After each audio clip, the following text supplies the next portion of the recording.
বিশ্বকাপের ব্যর্থতা শেষে দেশে ফিরেছে বাংলার দামাল ছেলেরা। দেশে ফিরে নিজের গাড়ি নিজে ড্রাইভ করে এয়ারপোর্ট ছাড়লেন তাওহিদ হৃদয়। বিশ্বকাপে ব্যাট হাতে ড্রাইভিং সিটে হৃদয়রা থাকতে না পারলেও দেশে এসে কিন্তু ঠিকই ড্রাইভিং সিটে ওরা। হৃদয়ের কথায় ধরুন না, বিশ্বকাপে শুরুটা করেছিলেন কি দুর্দান্তভাবেই। শ্রীলঙ্কার বিপক্ষে 20 বলে 40 রানের ম্যাচ জেতানো ইনিংস। এরপর দক্ষিণ আফ্রিকার বিপক্ষে টানটান উত্তেজনার ম্যাচে করলেন 37 রান। নেদারল্যান্ডস ও নেপালের বিপক্ষে করলেন 9 রান করে। সুপার 8-এ হৃদয়ের ব্যাটের দিকেই তাকিয়েছিল গোটা বাংলাদেশ। আর কেউ রান করুক বা না করুক, তাওহিদ হৃদয়ের ব্যাট তো হাসবেই, হেসেছিলও। কিন্তু শেষটা সুন্দর হয়নি। অস্ট্রেলিয়ার বিপক্ষে 28 বলে 40 রানের ইনিংস খেলবার পর ভারত ও আফগানিস্তানের বিপক্ষে হাসেনি তাওহিদ হৃদয়ের ব্যাট। 4 ও 14 রান করে ফিরেছেন সাজঘরে।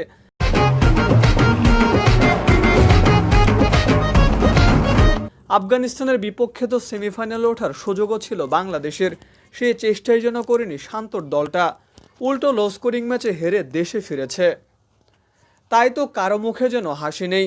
হৃদয়ও তার ব্যতিক্রম নয়। এয়ারপোর্ট থেকে বের হয়ে নিজের গাড়ি নিজেই চালিয়ে ফিরেছেন গন্তব্যে। ন্যাশনাল ডিউটি না থাকলেও হৃদয়ের বিশ্রাম নেবার অবশ্য কোনো সুযোগই নেই। আজকালকের মধ্যেই ডাম্বুলা সিক্সার্সের হয়ে শ্রীলঙ্কান প্রিমিয়ার লিগ খেলতে ছাড়বেন দেশ। এইদিকে দলের 2 সিনিয়র ক্রিকেটার সাকিব ও মাহমুদুল রিয়াদের অফ ফর্ম যে দলের প্রভাব ফেলেছে সেটা দেশে ফিরে গণমাধ্যমের কাছে স্বীকার করে গেলেন tiger pacer Taskin Ahmed. Last ম্যাচেও রিয়াদ একটা ওভারে আসলে মাত্র 4 রান নিয়েছিলেন। এই 2 সিনিয়র ক্রিকেটারের অফ ফর্ম মাঠে এবং মানসিকভাবে দলকে কতটা এফেক্ট করেছে? না আসলে হ্যাঁ, এই 2জন সিনিয়র খেলোয়াড়ের অফ ফর্ম আমাদের দলে তারা অফ ফর্মে না থাকে অবশ্যই আমাদের ইফেক্ট পড়েছে, কিন্তু মাঠের বাইরে ইফেক্ট করে না, কারণ মাঠের বাইরে তারা সবসময় গুড টিম ম্যান। আল্লাহর রহমতে এই যে 47 দিনের মতো একসাথে ছিলাম, সবার বিহেভিয়ার খুব ভালো ছিল, সবাই একসাথে ছিলাম। এই অফ দ্য ফিল্ডে সব তো ঠিকই ছিল, কিন্তু আসলে টিমের ওয়ান অফ দ্য কি প্লেয়াররা অফ ফর্মে থাকলে ওই টিমের প্রবলেম হওয়াটাই স্বাভাবিক। বাট আশা করছি সামনে দ্রুত এগুলো সব কাটিয়ে উঠে সামনে ভালো কিছু করবে। Mukaddes Hossain, daily cricket. একমাত্র আমরাই সেমিফাইনাল খেলতে পারি, সবাই সেমিফাইনাল খেলতে পারছে, অবশ্যই এটা একটা মাইনাস পয়েন্ট।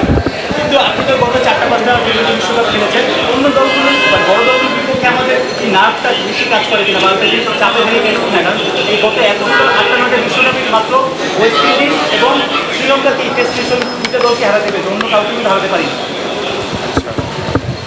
না, গ্র্যাজুয়ালি ইমপ্রুভ হচ্ছে। টি-20 ক্রিকেটে তো শুরু থেকে আমাদের খুব একটা স্ট্যাটস ভালো ছিল না, তাই না? তো আগের থেকে তো ইমপ্রুভ হচ্ছে, খালি মাইনাস পয়েন্ট দেখলে তো হবে না। এমনি তো মাইনাসেই আছি আমরা, তো প্লাসে আসার তো সর্বোচ্চ চেষ্টা করছি, তো করেই যাব।